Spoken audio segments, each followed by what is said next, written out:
ತಿಪ್ಟೂರು ತಾಲೂಕಿನ ಶ್ರೀ ಗುರುಕುಲ ಕಲ್ಯಾಣ ಮಂಟಪದಲ್ಲಿ ಶ್ರೀ ಕ್ಷೇತ್ರ ಧರ್ಮಸ್ಥಳ ಗ್ರಾಮೀಣಾಭಿವೃದ್ಧಿ ಯೋಜನೆ ಮತ್ತು ಅಖಿಲ ಕರ್ನಾಟಕ ಜನಜಾಗೃತಿ ವೇದಿಕೆ ಟ್ರಸ್ಟ್ ತುಮಕೂರು ಜಿಲ್ಲೆ ಇವರ ವತಿಯಿಂದ ಗಾಂಧಿ ಸ್ಮೃತಿ ಹಾಗೂ ನವಜೀವನ ಸದಸ್ಯರಿಗೆ ಅಭಿನಂದನಾ ಕಾರ್ಯಕ್ರಮವನ್ನು ಹಮ್ಮಿಕೊಳ್ಳಲಾಗಿತ್ತು.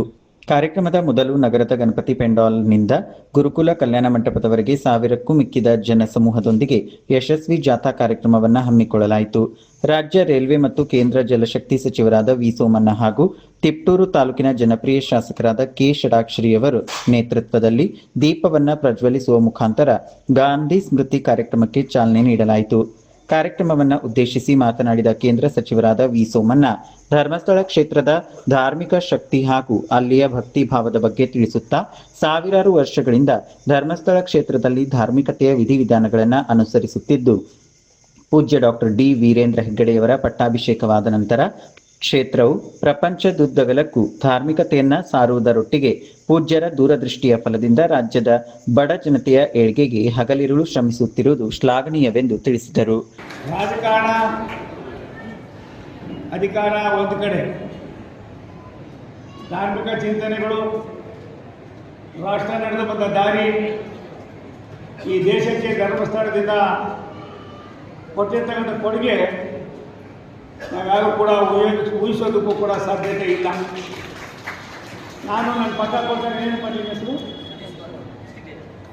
ಸತೀಶ್ ಸುವರ್ಣ ಕೇಳಿದೆ, ಇದೇನೇ ನಿಮ್ಮ ಕಾರ್ಯಕ್ರಮ ಇದು ಅಂತ. ಅವ್ರು ಕೆಲವು ಬಿಚ್ಚು ಮನಸ್ಸಿನ ಕೆಲವು ಮಾಹಿತಿಯನ್ನು ಕೊಟ್ಟರು. ವಿಶ್ವದ ಭೂಪಟದಲ್ಲಿ ಕರ್ನಾಟಕದ ಪಾರಂಪರಿಕ ಜೀವನದಲ್ಲಿ ಪೂರ್ವಜರು ನಮಗೆ ಕೊಟ್ಟಿರ್ತಕ್ಕಂಥ ಕೊಡುಗೆಯನ್ನು ಪಡ್ಕೊಂಡು ನಮ್ಮ ಸಂಸ್ಕಾರದ ಜೀವನವನ್ನು ಸಾಗಿಸುವಾಗ ಭಗವಂತನ ಬಳಿಗೆ ಹೋಗ್ತಕ್ಕಂಥದ್ದು ಸಹಜವಾದಂಥ ಒಂದು ಪ್ರಕ್ರಿಯೆ. ಈ ಪ್ರಕ್ರಿಯೆಯನ್ನು ಸಾವಿರಾರು ವರ್ಷಗಳಿಂದ ನಡೆಸ್ಕೊಂಡು ಬಂದಿರತಕ್ಕಂಥ ಧರ್ಮಸ್ಥಳವನ್ನು ಕೂಡ ಎಲ್ಲ ಒಂದು ಕಡೆ ನಾವು ಬಿಟ್ಟಿಲ್ಲ ಅನ್ನೋದಕ್ಕೆ ಒಂದು ನೋವಿನ ಸಂಗತಿಯನ್ನು ನಾನು ಹೇಳಲೇಬೇಕಾಯಿತು. ಶಾಸಕರಾದ ಕೆ ಷಡಾಕ್ಷರಿಯವರು ಮಾತನಾಡಿ, ತಾಲೂಕಿನಲ್ಲಿ ಸರಿಸುಮಾರು 14 ವರ್ಷಗಳ ಹಿಂದೆ ಧರ್ಮಸ್ಥಳ ಗ್ರಾಮೀಣಾಭಿವೃದ್ಧಿ ಯೋಜನೆ ಪಾದಾರ್ಪಣೆಯ ಮೊದಲಿಗೆ ನಾನು ದೀಪ ಪ್ರಜ್ವಲಿಸಿ ಶುಭ ಹಾರೈಸಿದ್ದು ಇಂದು ತಾಲೂಕಿನಲ್ಲಿ ಸುವರ್ಣಾಕ್ಷರಗಳಲ್ಲಿ ಬರೆದಿಡುವಂತಹ ಮಹತ್ತರ ಸಾಧನೆ ಮಾಡುತ್ತಿರುವುದು ಹೆಮ್ಮೆಯ ವಿಷಯವಾಗಿದೆ ಎಂದು ಹರ್ಷ ವ್ಯಕ್ತಪಡಿಸಿದರು. ಈ ಸಂದರ್ಭದಲ್ಲಿ ಜಿಲ್ಲಾ ನಿರ್ದೇಶಕರಾದ ಸತೀಶ್ ಸುವರ್ಣ, ಬಿಆರ್ ಗುರುಪ್ರಸಾದ್, ಜಿಲ್ಲಾ ಜನಜಾಗೃತಿ ವೇದಿಕೆ ಅಧ್ಯಕ್ಷರಾದ ಅಮರನಾಥ್ ಶೆಟ್ಟಿ, ಯೋಜನಾಧಿಕಾರಿಗಳು ಹಾಗೂ ಕಾರ್ಯಕರ್ತರು ಉಪಸ್ಥಿತರಿದ್ದರು. ಮಂಜುನಾಥ್, ಗುರುಗದಹಳ್ಳಿ, ಭೀಮ್ವಾದ್ ನ್ಯೂಸ್, ತಿಪ್ಟೂರ್.